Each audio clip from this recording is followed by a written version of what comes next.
Bonjour à tous, bienvenue sur la mécanique selon Boule. Donc nous nous retrouvons aujourd'hui sur le moteur V6 pour continuer sa restauration avant de remettre en place dans le C8. Donc j'ai un peu de retard par rapport à la vidéo. Je vous avais annoncé une vidéo par semaine, mais bon, j'ai pris beaucoup de retard parce que ça y est, j'ai fini de démonter la donneuse. Donc j'ai démonté tout ce que j'avais besoin. Je m'en suis débarrassé, donc elle est partie à la ferraille. Donc c'était vraiment, il y avait encore beaucoup de boulot à faire dessus, donc ça y est, je suis content. J'ai récupéré ma cour vide. J'ai pu aussi continuer à travailler sur le projet V6, donc faire tous les étanchéités du haut moteur. Donc comme vous pouvez vous rendre compte là, c'est déjà fait. Donc je vous emmène avec moi pour vous faire voir cette réalisation en détail. Surtout ne quittez pas, parce que à la fin, juste avant le générique de fin, vous aurez toutes les informations au niveau des couples de serrage, des infos en images. Donc si vous avez un V6 à remettre en état et faire l'étanchéité du haut moteur, vous avez toutes les informations en fin de vidéo. Donc n'oubliez pas d'aller voir jusqu'à la fin. Sans plus attendre, je vous emmène avec moi. On va faire l'étanchéité du haut moteur. Allez, c'est parti. Donc voilà les amis, c'est parti. On va commencer par le joint SPI vilebrequin. Alors comme vous pouvez vous rendre compte, j'ai déjà commencé à remonter la partie droite du moteur. Pourquoi? C'est tout simplement, ça m'a permis de devoir préparer cette vidéo, donc savoir l'outillage qu'il me fallait, les coupes de serrage, plus ou moins m'organiser pour pouvoir faire ça la vidéo le plus propre possible. À savoir que c'est exactement la même chose sur l'autre partie, donc j'allais pas vous faire de toute façon les quatre couvre-culasses et les 4 cache-culbuteurs sur la même vidéo. Donc on se concentrera sur un ensemble culasse.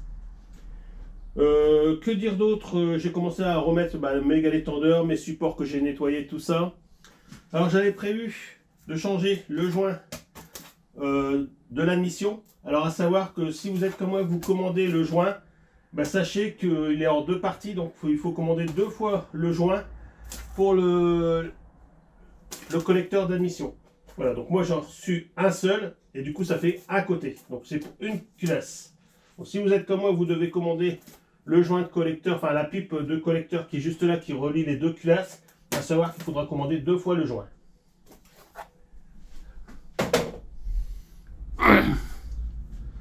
Donc pour retirer ce joint SPI vilebrequin, plusieurs méthodes s'offrent à vous. Alors si vous êtes outillé ou pas, tout va dépendre bien sûr de votre caisse à outils. À savoir que vous avez la possibilité d'avoir ici un crochet qui sert à retirer le joint SPI. Alors il y a deux positions. Vous avez même des différents supports qui sont articulés pour avoir plus de facilité. Alors ça c'est bien, mais bon, tout dépend de la place que vous avez sur le véhicule. Sinon, je vais revenir sur une méthode que moi j'utilisais beaucoup avant, celle de la vis. Alors je me suis aperçu que des personnes ont voulu reproduire cette technique, mais apparemment je n'avais pas assez précisé le système de vis qu'il fallait pour cette opération. Alors à savoir qu'il vous faudra une vis, alors je vous montre, une vis à placo. Donc c'est plus bien sûr dans le matériel de maison, enfin de réparation habitat. Alors à savoir que vous pouvez avoir des petits sachets de vis comme ça ou au détail qui vous reviendra pas grand chose. Alors pourquoi ces vis à placo? C'est tout simplement qu'ils ont un pouvoir de pénétration assez élevé. Alors bien sûr dans le bois, dans tout ce qui est matériaux fragiles, enfin comme le bois, comme le PVC, tout ça. Mais aussi un pouvoir de pénétration dans du métal, mais vraiment fin. Donc, je pense aux rails de placo. Et ici vous avez à l'intérieur de votre joint SPI une bague en fer. Donc c'est vraiment l'idéal pour venir mettre votre vis dans le joint SPI. Vous allez voir pourquoi après. Ne pas utiliser de vis à bois, parce que le pouvoir de pénétration est vraiment réduit sur le métal. En plus, la section, comme vous pouvez voir, d'une vis à bois et d'une vis à placo, on est quasiment sur le double. Donc vis à bois, on n'utilise pas. Des vis auto-perforantes, c'est pareil, on n'utilise pas, parce que le fait d'utiliser la vis perforante, vous allez percer un avant-trou, et comme derrière vous avez différents organes, de l'alu, vous avez aussi parfois la pompe à huile, tout ça. Donc évitez de prendre des vis auto-perforantes. Une vis à placo Et surtout une visseuse. N'allez pas faire ça au tournevis, il faut quand même un minimum de rotation sur la vis pour qu'elle ait son pouvoir de pénétration. Donc ne faites pas ça au tournevis, faites ça directement avec une petite visseuse, que ce soit n'importe quelle marque, même du premier prix, on s'en fout. Le tout c'est d'avoir une rotation assez importante sur la vis pour la pénétration. Donc une fois que c'est fait, on va viser le centre du joint spi, et non pas sur l'extérieur ni trop sur l'intérieur. D'où l'utilité d'avoir une vis à placo pas trop épaisse. Voilà, on l'avance un peu, pas besoin de rentrer profondément à l'intérieur. Donc une fois que notre vis est en place, on vient utiliser un démonte panneau de porte. Vous mettez une petite cale derrière en plastique, en bois, n'importe quoi, ce qui fait un petit déport, et hop, on vient tirer. Bon voilà, la vis, je n'avais pas foncé assez, donc la vis elle a cassé. Et voilà, vous avez votre joint spi qui vient automatiquement sans forcer. Voilà. Le tout, c'est vraiment centrer votre vis à placo vers le centre de votre joint spi. Comme là, ils sont super fins. Donc, ça évite d'endommager notre portée de joint ou alors la pièce en aluminium. Voilà. Alors, à savoir aussi, vous avez... Je vais essayer de le positionner comme ça vite. Vous avez aussi, dans des coffrets pour remonter les joints spi, vous ferez voir après, un démonte joint spi. Donc, il suffit juste de passer les deux lamelles derrière. C'est ce qui est, pour moi, le plus facile et avoir un maximum de protection par rapport à la portée, c'est ce système là. Voilà, une fois que c'est fait, vous venez mettre votre arrache et vous venez visser votre arrache sur le vilebrequin et ça va retirer votre joint spi en toute sécurité. Voilà, le joint, vous avez les pattes qui viennent passer derrière. Voilà, avec ce système là, vous n'avez vraiment aucun souci d'endommager ou mettre la vis trop près, ou venir griffer avec un tournevis ou quoi que ce soit. Surtout éviter de toucher à la portée du vilebrequin. Donc une fois que c'est fait, on va venir mettre un coup de nettoyant frein. C'est un petit coup de chiffon. Moi j'ai encore mon petit tournevis. Voilà, on va bien nettoyer la portée. Donc pour le remontage du joint spi vilebrequin, si vous êtes comme moi, vous avez déjà un guide qui va venir protéger la lèvre principale avant le repositionnement du joint spi sur son support. Ensuite, j'utilise, je vous ferai voir après, un système de calque qui est exprès pour le remontage des joints spi pour éviter de taper dessus au marteau. Alors quand vous n'avez pas le choix, vous utilisez un petit maillet ou tout autre pour rentrer le joint spi, ou parfois même à la main, il y a possibilité de les rentrer. Donc là je me sers de la vis du vilebrequin, donc de la poulie dumper, pour avoir mon appui, et je serre ça progressivement et on va voir le joint qui va rentrer à sa place. Voilà, ça permet d'avoir un appui régulier sur le périphérique du joint spi et éviter ainsi de le mettre de travers ou frapper plus d'un côté que de l'autre. Voilà, on est contre. Donc à partir de là-bas, on n'a plus qu'à retirer notre ensemble de cales.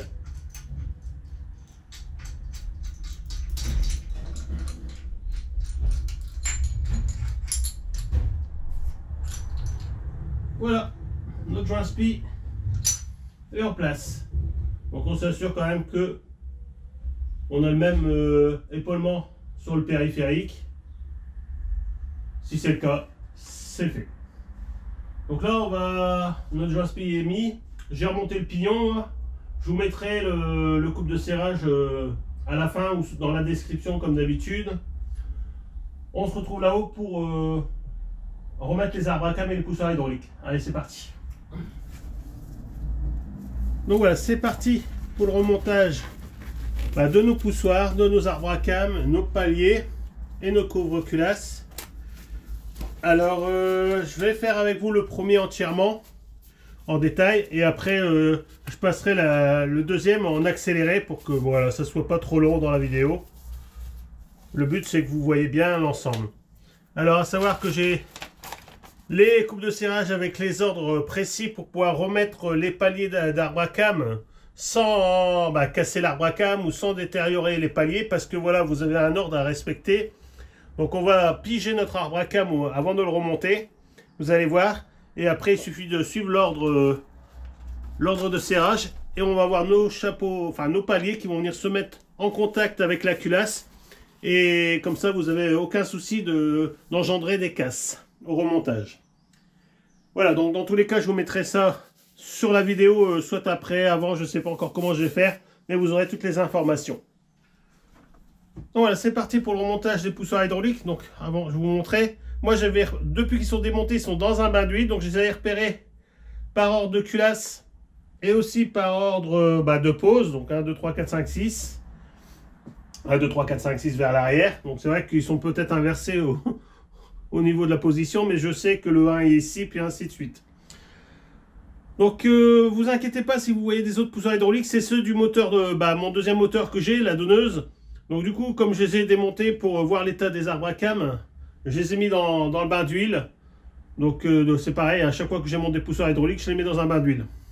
Donc c'est parti, donc notre deuxième rangée numéro 1, ça sera celui-ci. Alors, à savoir que vous pouvez le réamorcer directement dedans, ça va permettre d'extraire. Alors je ne sais pas si vous allez bien voir sur la caméra, mais j'aurais bien voulu vous montrer. Ça extrait l'huile usagée qui est dedans et vous la remplacez automatiquement par de l'huile propre. Voilà, après il suffit de le repositionner. On va essayer de ne pas mettre de l'huile partout quand même. Vu que moi les plans de joint sont déjà nettoyés, dégraissés, donc je les redégraisserai après. Donc c'est parti pour le 2.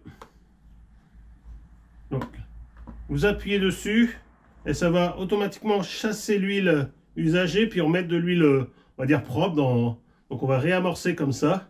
Alors réamorcer c'est un gros mot vu que moi ils ont resté dans l'huile donc ils se sont pas vidés. Voilà. Donc pas besoin de les essuyer, hein. On les laisse bien imbiber d'huile. Voilà. Le troisième et ainsi de suite. Alors c'est pas évident. D'habitude je l'ai fait sur la table, mais là je voulais vous faire voir.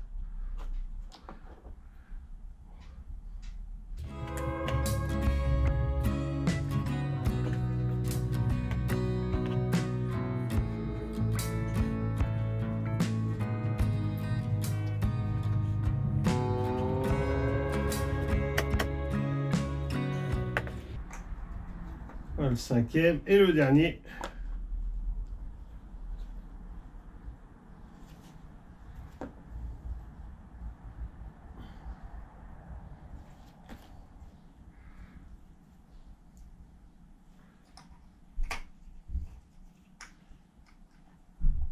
Voilà, on met bien les autres en place. Hop, on reviendra sur cela plus tard. On essuie un peu. Je vais essuyer tout de suite l'excédent d'huile qui a coulé à côté, surtout sur mes plans de joint. Je repasserai un coup de nettoyant frein juste avant le remontage. Voilà. En ce qui concerne les paliers, donc pour moi les paliers c'est ceci. Que ce soit les paliers ou alors les couvre-culasses ou les couvre-paliers comme vous préférez, vous ne pouvez pas vous tromper sur les 4. Ils ont chacun leur emplacement.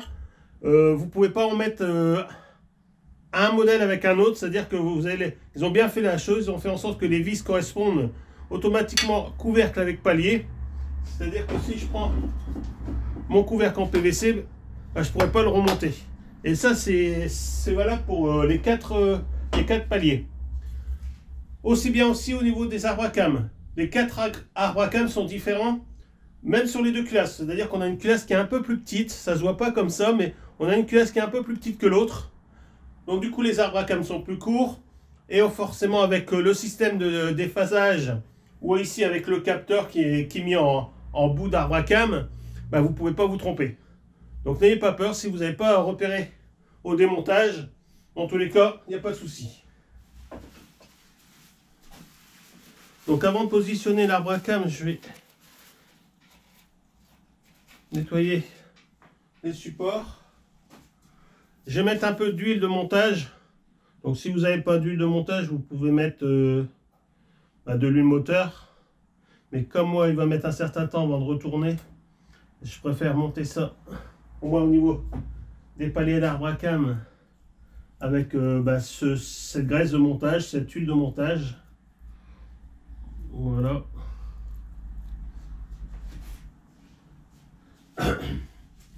Donc je vous fais voir. Je ne suis pas sponsorisé, hein, je vous fais juste voir ce que j'ai repéré qu'ils utilisaient le plus souvent en compétition ou enfin bref, quand ils remontent des moteurs. Donc je partage ça avec vous. Alors on positionne notre arbre à cam.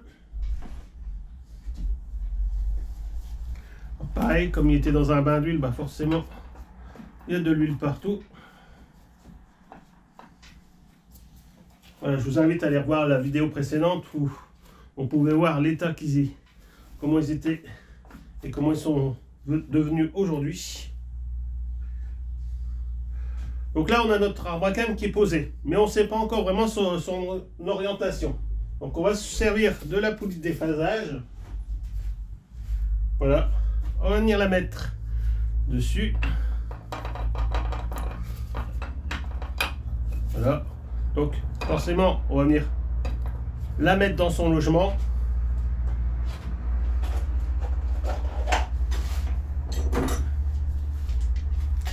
On va venir mettre notre vis pour maintenir surtout la cam en place.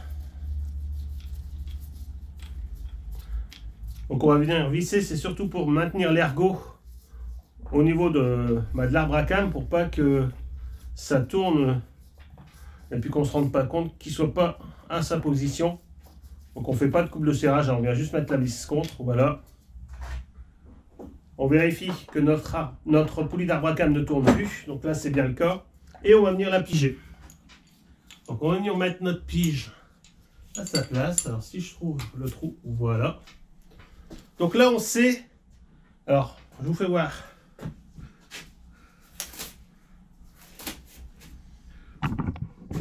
Donc là, mon vilebrequin est bien pigé. Mon arbre à cam est pigé aussi. On sait, avec notre moteur 4 temps, que l'arbre à cam, une fois pigé, est toujours à sa position. Et comme moi, je n'ai pas touché au sens de rotation de mon vilebrequin, donc je sais que la pige est à sa place. Donc une fois en place, notre pige, on va pouvoir remettre notre support de palier, notre couvre-palier, sur l'arbre à cam et serrer suivant l'ordre qui a été préconisé. Donc à partir de là, on va tout redégraisser. Donc moi j'avais tout dégraissé et j'avais tout poncé pour enlever tout l'excédent de pâte à joint. Donc forcément notre bombe de nettoyant frein, c'est notre meilleur ami. Voilà, ça marche vraiment bien pour dégraisser les plans de joint. Donc voilà, on va remonter notre couvre-palier. Donc à savoir que d'origine, c'est monté à la pâte à joint. Donc j'ai trouvé ça sur le net. On est à plus de 320 degrés. Donc je ne suis pas sponsorisé, c'est du partage. Donc c'est Riansol Steel. Alors je ne sais pas si je le dis bien. Mais voilà, vous avez la marque. Plus de 320 degrés. Donc après c'est à tester. Je sais que j'en avais parlé avec beaucoup d'abonnés. Mais bon, suivant ce qu'on m'a donné, je préfère monter cette pâte là. C'est ce qui revient le plus souvent chez les préparateurs. Alors je vais tirer mon cordon sur la culasse parce qu'on a ici, on va dire, un couloir qui va me permettre de me guider plutôt que le faire sur le couvre-palier. Donc c'est parti. Donc je vais tirer mon cordon en me servant du couloir d'origine pour tirer mon cordon. Voilà.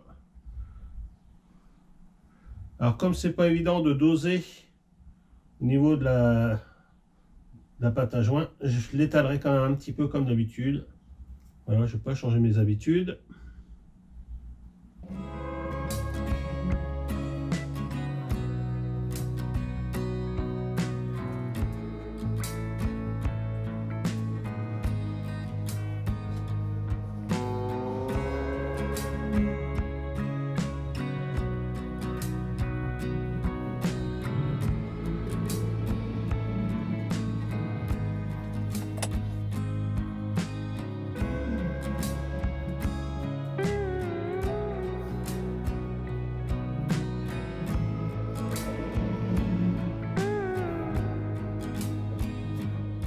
Donc un petit coup de nettoyant en frein pour dégraisser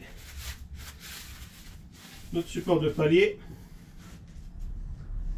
Je remets un peu de graisse de montage au sein de l'arbre à cam, enfin, des paliers d'arbre à cam. Voilà. Et je vais pouvoir le mettre en place. Donc on a des petits guides. Donc on se sert des guides pour remonter l'ensemble. Voilà.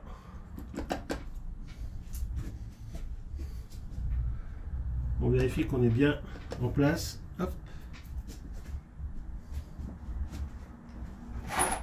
On va remonter les vis. Alors les vis, ils ont tous été nettoyés, dégraissés. Je les ai brossés aussi. Non, je ne les mets pas au bon endroit déjà. Voilà, on les met au niveau des paliers.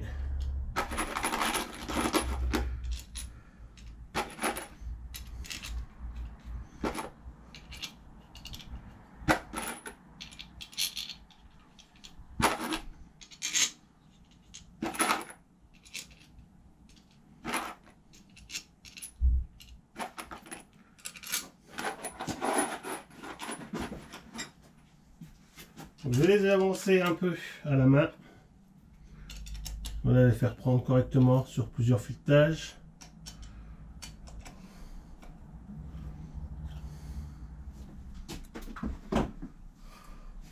Donc voilà, j'ai avancé un peu le couvre-palier. Donc on va commencer à faire le premier serrage. Donc on part sur du 2 Nm. Et ensuite on aura un deuxième serrage à 8 Nm. Et après un serrage de contrôle, encore à 8 Nm. Bon, c'est vraiment peu. C'est pour ça que c'est ça qui va mettre en place notre palier. Enfin nos paliers.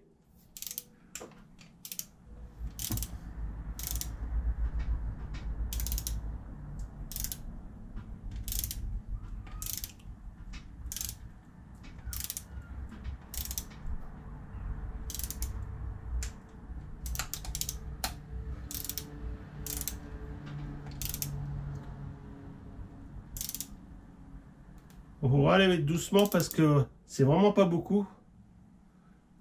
Ah, il vous faudra vraiment une petite clé dynamométrique. Voilà.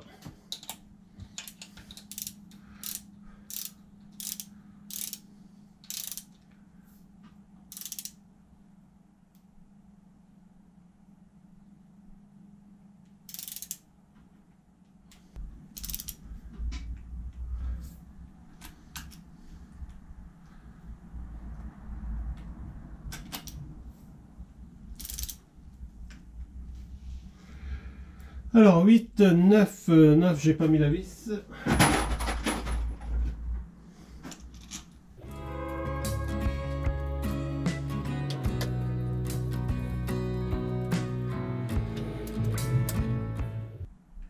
Neuf, 10.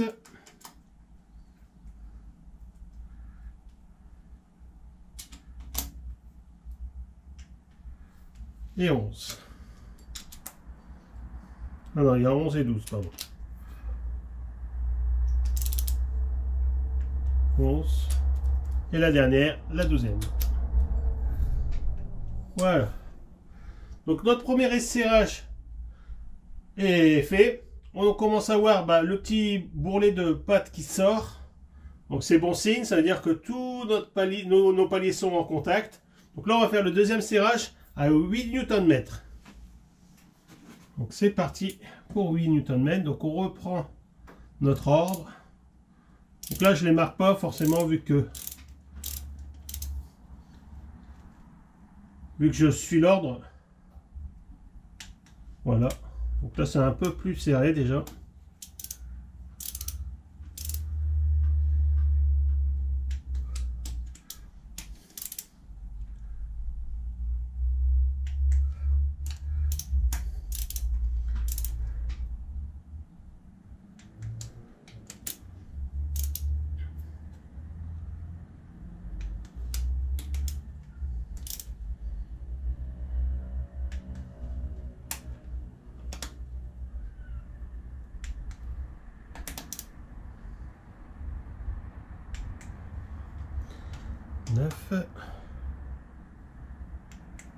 10, 11 et 12. Voilà. Donc notre serrage est fait à 8 Nm. Alors je vais faire le serrage de contrôle. Donc on reprend tous nos vis et on vient vérifier si on est bon.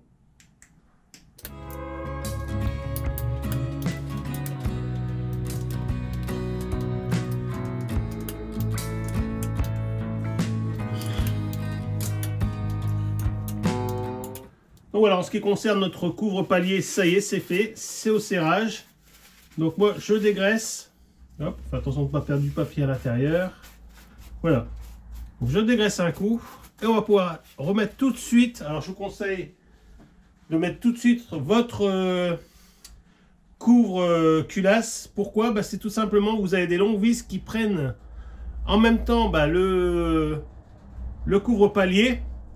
Donc ici, c'est des petites vis qui vont directement sur le couvre-palier, donc ça ne pose pas de problème. Mais par contre, ceux vers l'intérieur, eux, vont directement jusqu'à la culasse. Donc ils viennent prendre aussi notre support de palier. Donc au moment du serrage, il vaut mieux écraser le joint en même temps. Voilà, plutôt que revenir plus tard. Donc voilà, c'est parti pour notre couvre-culasse. Alors à savoir que d'origine, il y a un joint. Alors ce joint-là n'est pas fourni. Alors ce qu'ils disent... Les couvre-culasses sont dotés d'un joint composite supportant plusieurs démontages. Si le joint est blessé, il peut être réparé partiellement à l'aide de pâtes de silicone catégorie 2. Donc, moi, mon joint n'est pas forcément abîmé, mais je vais juste venir encoller ce joint-là au cas où. Donc, c'est pareil. Alors, j'essaie de je le mets là, alors que normalement, à la base, je l'aurais mis sur l'établi. Donc ce que je vais faire, je vais juste mouiller mon doigt avec de la pâte à joint et je vais venir, on va dire, colorer notre joint d'origine. C'est-à-dire que voilà, la pâte à joint va venir juste faire en sorte que on vient changer la couleur du joint d'origine. Voilà, on va vraiment pas, voilà, c'est vraiment, vous voyez, je tire bien dessus. On va dire que la pâte à joint elle est juste là pour venir coller le joint.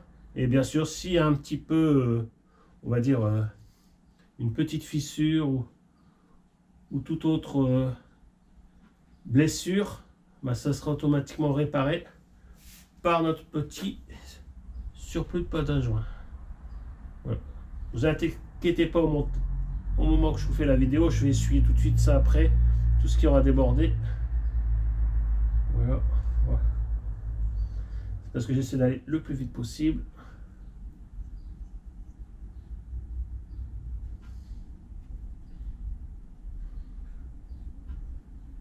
Donc en plus, c'est exactement ce joint-là qu'il y avait aussi sur notre carter d'huile. Donc j'aurais peut-être pu laisser le joint d'origine.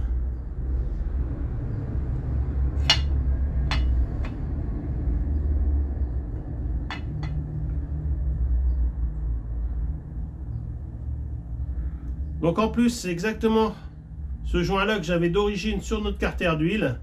Donc j'aurais pu le laisser et venir juste venir faire un petit appoint de pâte à joint dessus.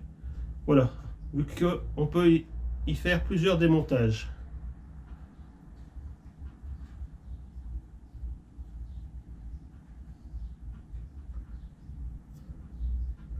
Voilà. Donc je vais frotter mon excédent sur tout ce qui est à l'intérieur.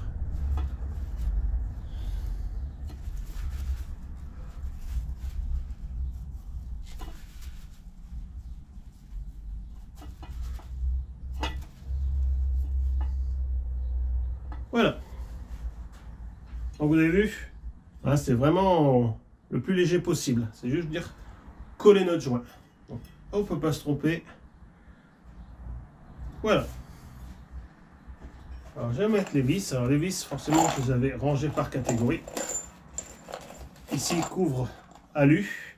Donc les longues, ils vont venir se reprendre dans la culasse. Voilà.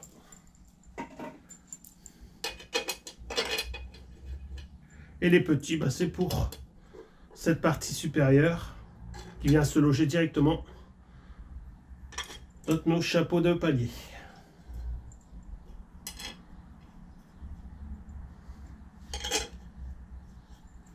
Voilà, donc c'est ces longues vis là qui viennent vraiment prendre en même temps dans le support de palier, donc autant les fixer tout de suite.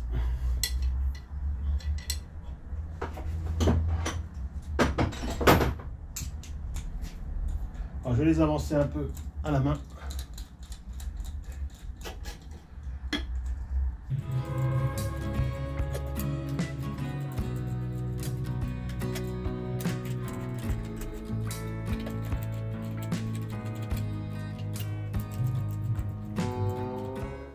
Donc j'ai pas nettoyé, mais je vais le remettre quand même en attendant. C'est le bouchon de remplissage, voilà, ça évitera les bêtises. Je change de plan de serrage. Donc là on est sur les couvre-culasse, donc vous inquiétez pas, je vous mettrai ça dans la description ou en même temps que la vidéo, j'essaierai de vous faire des captures. Donc là c'est pareil, on repart sur un double serrage. Donc que je ne dise pas de bêtises, on est sur le premier pré-serrage à 5 Nm et le deuxième serrage à 8 Nm. Avec pareil, un contrôle à 8 Nm. Je reviens un petit peu en arrière sur ma clé.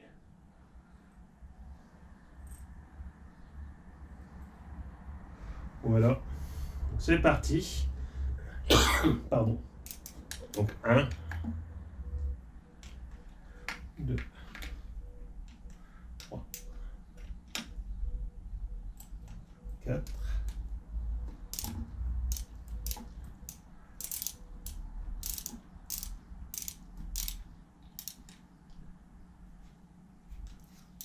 5,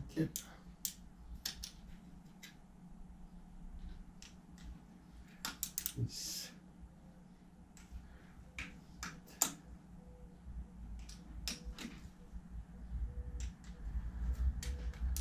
7, je sais pas mis. Il m'en manquait une. Donc, on va régler tout de suite le problème. Hop.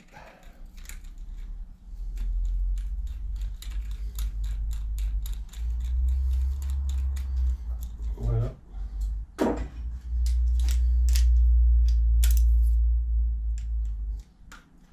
9 et 10. Donc deuxième serrage à 8 Nm. Donc je règle ma clé.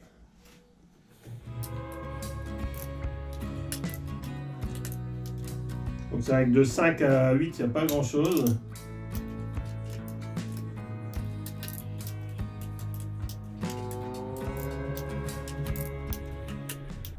Voilà.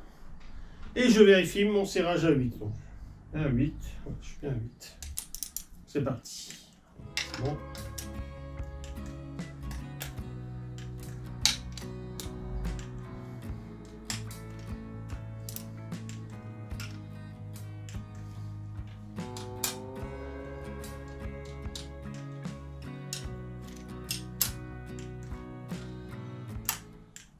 Voilà.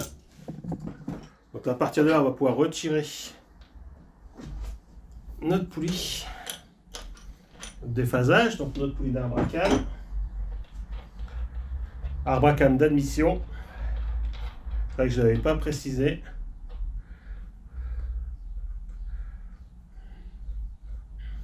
Donc une fois la vis desserrée, on va avoir une pression.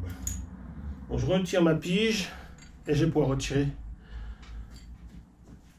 ma poulie. Alors pourquoi? C'est tout simplement aller nettoyer tout de suite l'excédent de pâte à joint. Alors pas grand chose, mais bon. Voilà, on va retirer tout de suite la pâte à joint au niveau de l'emplacement de notre joint spi. Voilà, pour éviter d'être embêté après.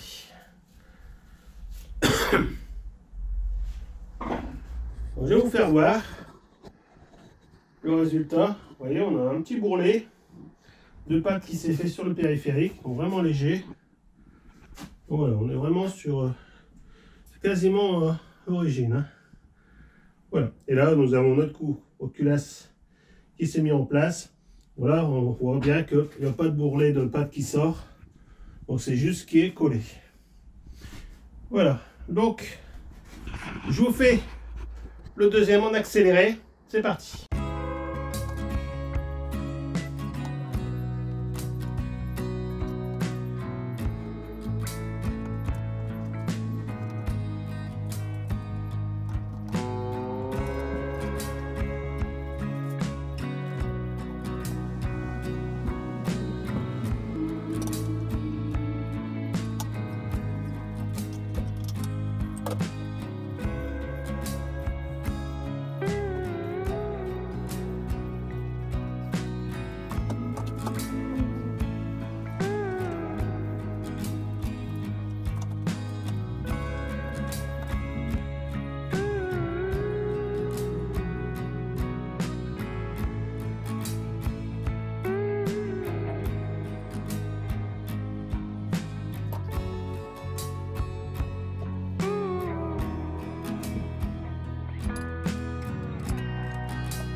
Donc voilà, tous mes couvre-culasses et couvre-paliers ont été refaits, nettoyés, les joints sont faits.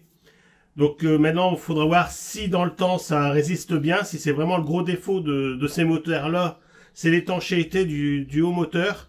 Donc j'espère que cette pâte fera l'affaire, j'espère que mon travail va porter ses fruits. Donc ici, nous allons remettre les deux joints Speed Arbracam. Alors même méthode que notre vilebrequin. Donc les joints sont fournis déjà avec un centreur, donc je les avance à la main. Je retire le centreur, le protège-lèvres. Ensuite, je vais utiliser, toujours pareil, mon outil. Alors à savoir qu'il faudra utiliser les vis qui correspondent aux Arbracam. Si là, les vis de poulie de déphasage, ils ont une certaine forme. Et vous ne pouvez pas utiliser la poulie de l'Arbracam échappement pour remonter votre joint speed d'Arbracam à admission. Donc voilà, il ne me reste plus qu'à centrer mon emporte-pièce. C'est un pas de vis à l'envers, donc je pars deux fois dans le mauvais sens. Voilà.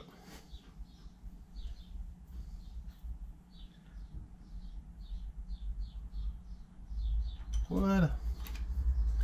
Vous voyez, vraiment rien de plus simple.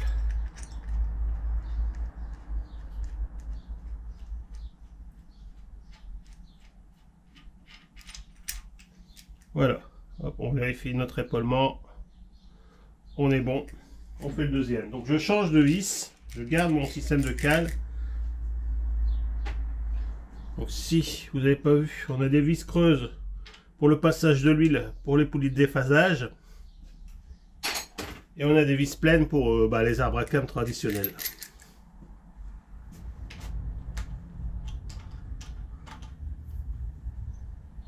Ouais, parfait. Voilà.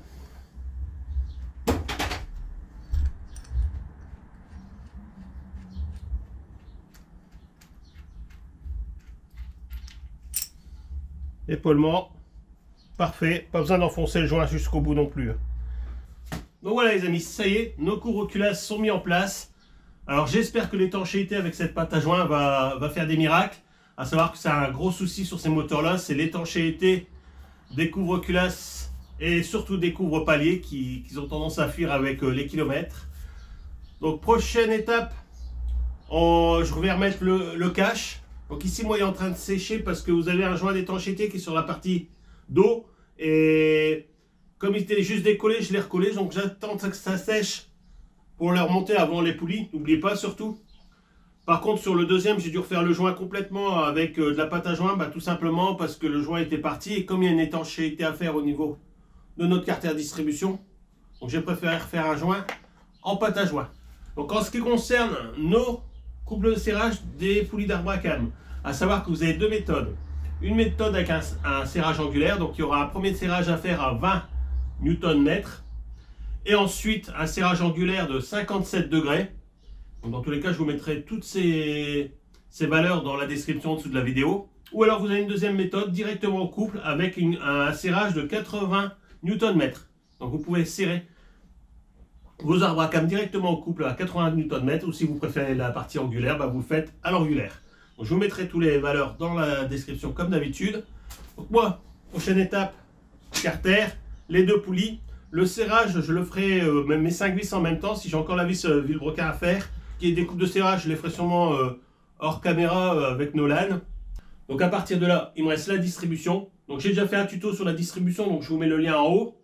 Ou je vous mettrai aussi le lien dans la description. Comme ça, si vous êtes intéressé par la distribution de ce moteur-là, c'est déjà fait. Donc je remonte la distribution, je remets les caches et il nous restera que le périphérique à préparer avant de remettre la boîte dessus. Donc sûrement dans une vidéo aussi, on fera ensemble la montée de pression d'huile dans le moteur. Donc, je vais le faire tourner régulièrement avant de le remettre dans le compartiment moteur. Donc on va remettre de l'huile, on va le faire tourner au démarreur et ça permettra de distribuer l'huile partout et donner une rotation au moteur régulièrement. Donc je ferai ça avec vous dans un futur vlog. En même temps, on verra les différents périphériques que j'aurai refait. Voilà. Donc voilà les amis, ça y est, cette vidéo se termine. Je suis content, on a bien avancé sur le moteur. Ça y est, il manque encore 2-3 bricoles que je vais faire les achats. Je pense aux joints speed injecteur. J'ai encore des différents joints au niveau du réchauffeur à changer. Le joint speed côté volant moteur. Voilà, plein de petites bricoles qu'il faut que j'achète. Donc une fois que j'aurai tous les éléments en ma possession, je finirai ce moteur et on pourra remettre la boîte à vitesse. Et il retrouvera enfin sa place dans le véhicule. Voilà. Donc que dire d'autre? Ne quittez pas, tout de suite après, vous avez toutes les informations au niveau des couples de serrage, au niveau des ordres de serrage des différents paliers. Voilà, alors je vais essayer de mettre ça en place sur mes futures vidéos, c'est-à-dire qu'en fin de vidéo, vous aurez tous les couples de serrage, des petites images qui peuvent vous être utiles au niveau, comme là, l'ordre de fonctionnement, l'ordre de serrage des différents paliers. Voilà, j'essaie de me mettre ça maintenant en fin de vidéo. Pourquoi? Tout simplement, parfois, vous n'aimez pas ou vous n'allez pas dans la description voir les différents couples de serrage et vous me reposez la question dans les messages ou par email. Donc, voilà, fin de vidéo, vous aurez toutes les informations sur la vidéo qui a eu lieu. Donc, si c'est des couples de serrage, vous aurez les couples de serrage. Si c'est de l'outillage, vous aurez l'outillage spécifique à la fin. Voilà. Donc, je pense qu'on a fait le tour. Une petite dernière chose, je compte sur vous pour mettre un maximum de pouces. J'ai pas trop l'habitude de réclamer, mais bon, voilà. Comme j'étais un moment sans faire de vidéo, forcément la chaîne elle a moins de vues, elle est moins partagée sur YouTube. Donc du coup les algorithmes ils fonctionnent beaucoup moins pour moi. Donc on voit bien que les vidéos ils ont du mal à reprendre un peu des vues. Donc je compte sur vous, il n'y a que vous qui pouvez me donner un coup de main. Donc des pouces, des messages sous la vidéo et partager un max pour dire que la chaîne remonte un petit peu et que je puisse vous fournir encore plus de vidéos. Voilà. Je vous dis tout simplement à très bientôt sur la mécanique selon boule pour d'autres vidéos. Portez-vous bien et à bientôt.